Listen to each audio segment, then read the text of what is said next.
Good afternoon, dear student. I'm Dr. Shimanas. Today, I will be discussing Arms and the Man, which is a British play by George Bernard Shaw.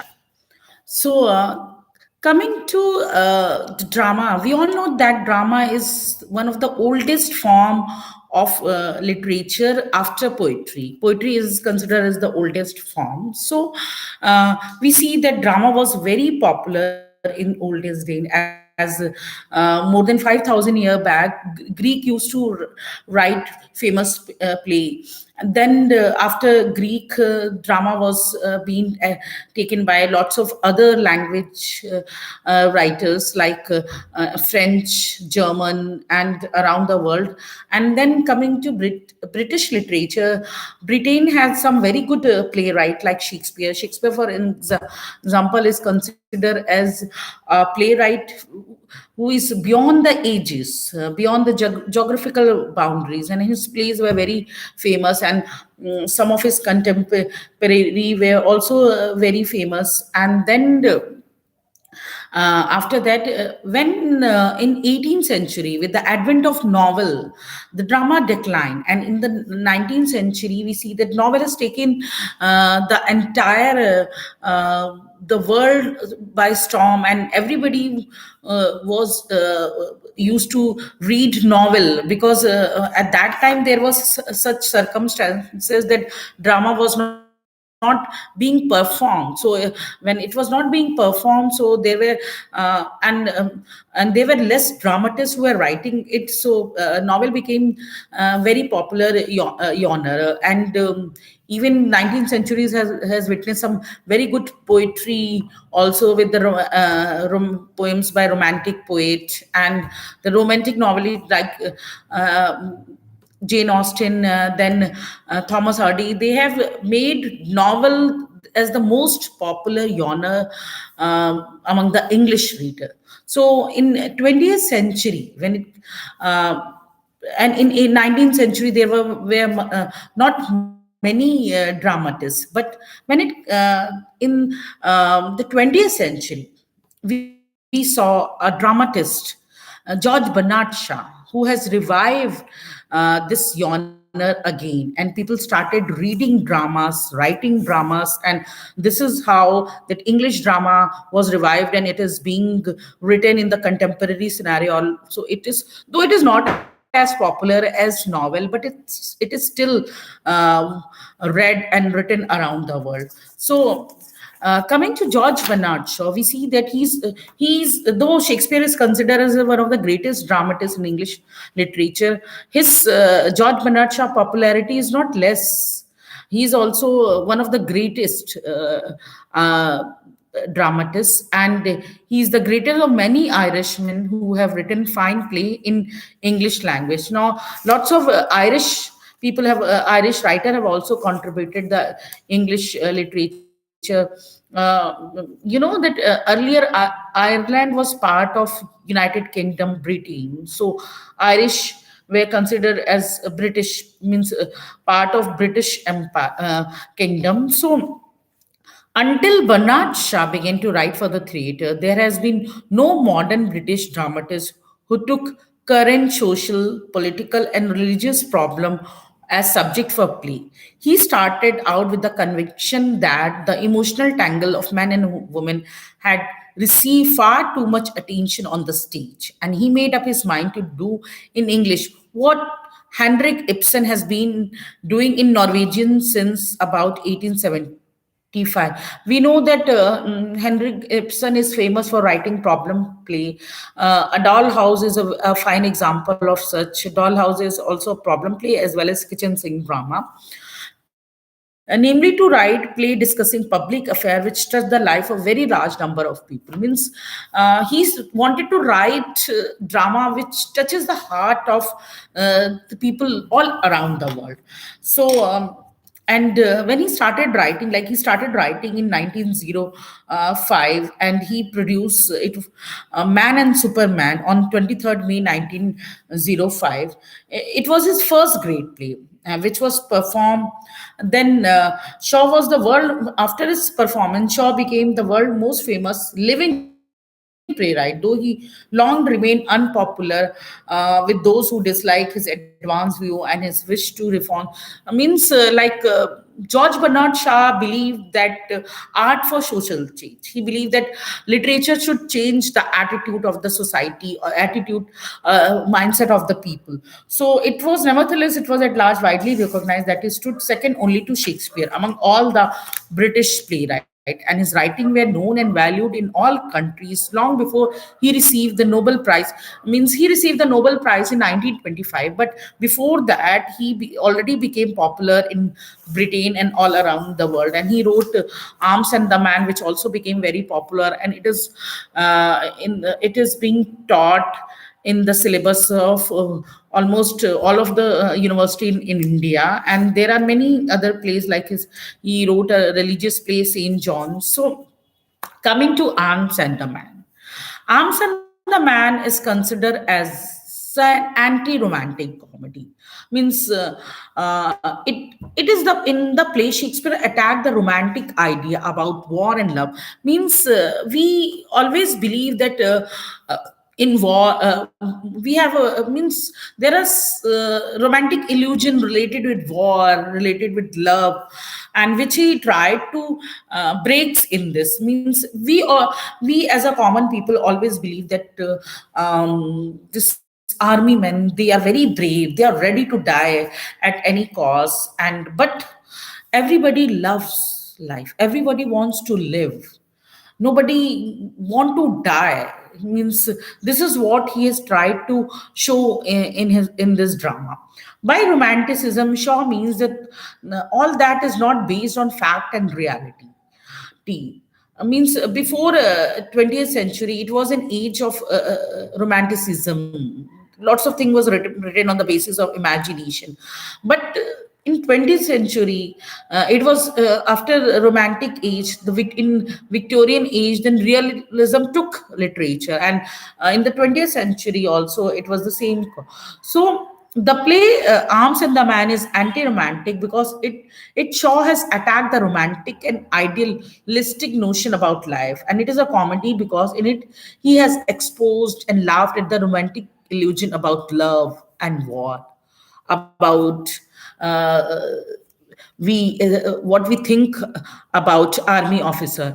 In the Arms and the Man, Manchaw exposes the unsoundness of the romantic view of war. There was a popular view that war is a romantic game in which a man gets the opportunity to show heroism. But not every army officer is a hero, not every army officer is a brave, not every army officer or soldier is ready to die. Everyone wants to live, everyone want to have a normal life. So, and as a means we consider army men or soldier as a superman, a great hero, and we think that they don't have any weakness. But this is wrong. They are also like us, we human being, they have weaknesses. The soldier who takes the biggest risk in the war is the greatest hero. But Shaw ridiculed the romantic view about war and soldiering the play. He showed it through the dialogues, which we see that Bletchley, one of the protagonists of the play, says. He himself exposed the idea. He said that he carries chocolate instead of cartridges, and the young ones carry guns, arms, and the old one carry chocolate. Chocolate is a symbol of symbolic reference to food. So in the beginning, in the play, we see that Rhina and Sergius are engaged to each other, and then a character Bletchley enters in Rhina's life. He takes refuge in her house, and Raina developed a sympathetic attitude toward him because he was in danger, and he developed a respect toward Raina because she has saved her life. And this when Sergius comes, he expresses his love to Raina, but at the back of Raina, he's also flirting with Luca. So there is no such romantic illusion about love. So we see Rana and Sergius as a two apostle of romantic illusion. She become wild in joy when she learned from her mother that Sergius won the battle of Slivnitsa by leading a cavalry charge against a battle of machine gun.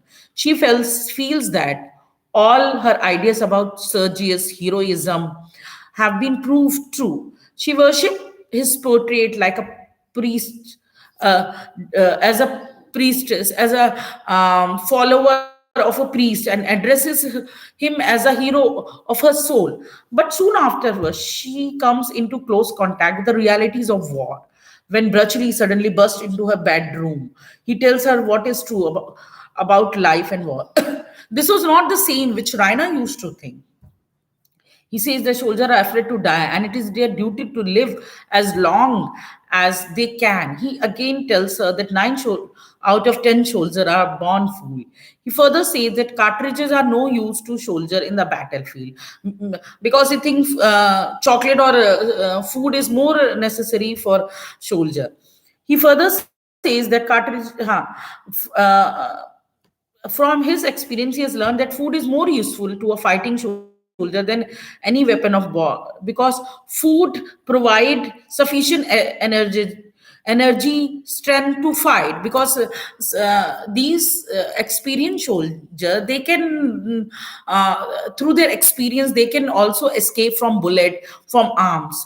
But food is something, hunger is something which they cannot escape. So he shattered her idea about Sergius because earlier she was thinking that Sergius is a hero, but he proved that Sergius is not a hero. He has weaknesses. He is a coward. He tells her that Sergius led the cavalry charge like an utter fool. Yeah, and if because the Serbian had the right kind of ammunition, their machine gun, all the Bulgarian would have been massacred. But at that time, they did not had arms and ammunition.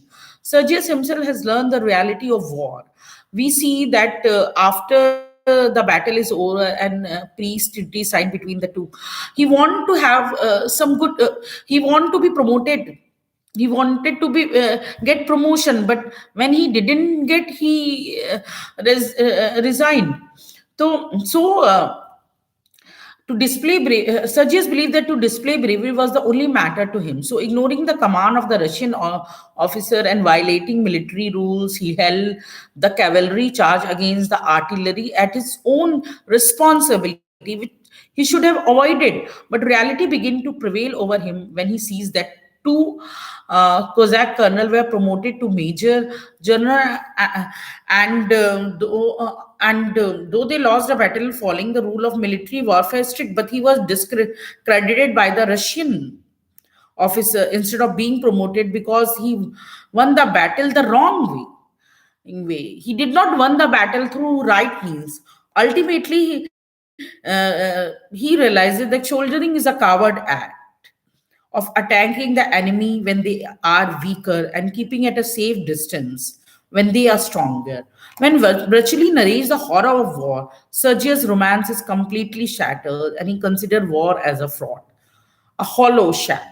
In Arms and the Man, Shaw takes a realistic view about love and marriage and exposes the hollowness of romantic love. Rana and Sergius used to consider their love as a higher love for each other, but their higher love failed to tie them together. When Rana goes out of his sight, uh, we see that Sergius tried to flirt with her maid Luca, with Raina's maid Luca, and he tried to molest her. He made amorous advances toward her. He takes her into the stable yard gateway to be hidden themselves so that they cannot be seen at the time of the when he was uh, expressing his love toward her. But Raina sees all through the window. But in the beginning, she was a little bit disillusioned. She thought that she might have be overthinking. So. And Raina's romantic illusion about love begin to shatter when she meets Brachley. In the beginning, she feels sympathy for him and give him shelter and chocolate. But he leaves the petcock When he leaves the Petkov house, he gives him behind his back her photograph with the inscription Raina to her chocolate cream soldier, a souvenir. That means more or less Raina was inspired, Raina was influenced by her. Raina was had become a little bit attached to her, him. She sees Sergius flirting with Luca but does not protest. When Sergius accuses her of allowing Brachley to love to become her lover behind his back, she wondered, oh, what sort of god is this I have been worshipping? She thought that I used to worship him as a hero, as a demigod, and he is blaming me. That she is flirting with somebody behind Sergius' back, though he himself was doing the same thing. So then she accuses him of flirting with Luca because she has seen this through her eyes. But because she trusted him so much in the beginning, she didn't believe it. She realizes his real character and become completely disillusioned about him and begins to feel even more drawn towards Brachley. Now, at that time, because Brachley was defending her character and Sergius was blaming her, so she became inclined towards Brachley. Now she realizes that for her, the right man is Brachley, not Sergius. She, uh, she was shocked by his behavior, and the realization come to him that the right man is Brachley. Hence, both Raina and Sajja get rid of their higher love. When Sergius is exposed, he declares to marry Luca. Raina agrees to marry Brachley because she finds him the practical minded man, though he was much elder to him. But he had a great common sense and a lot of first-hand knowledge of the life and human nature. She also find him in economically secured and comfortable. Raina's romantic illusion about love begins to shatter when we have seen that when she meet Brachley. In this way, Raina, in the beginning, we see Raina and Sergius as a couple, but in the end, we see Brachley and Raina as a couple, and Sergius and Luca as a couple. So it was completely reverse something. In Arms and the Man, we see that Shah has expresses his anti-romantic attitude towards love and war. Means not we don't see ideal love in the society. In the play, he does not idolize war. Also, he does not idolize soldier. Also, he exposes the hollowness of the love of war. He also exposes the follies of romantic love. He shows that love is not a romance but reality. We have to be practical than being romantic. So to him, love and marriage should be based on economic security and mutual understanding. In the play, he tries to find out the essence of truth behind the gaps of romance and respectability. So this is what is um, true reality of the contemporary scenario. Also, we don't see idealized love, and we don't see see lots of example when people are being exposed in respect of love and war. So I hope you all must have understood. Thank you.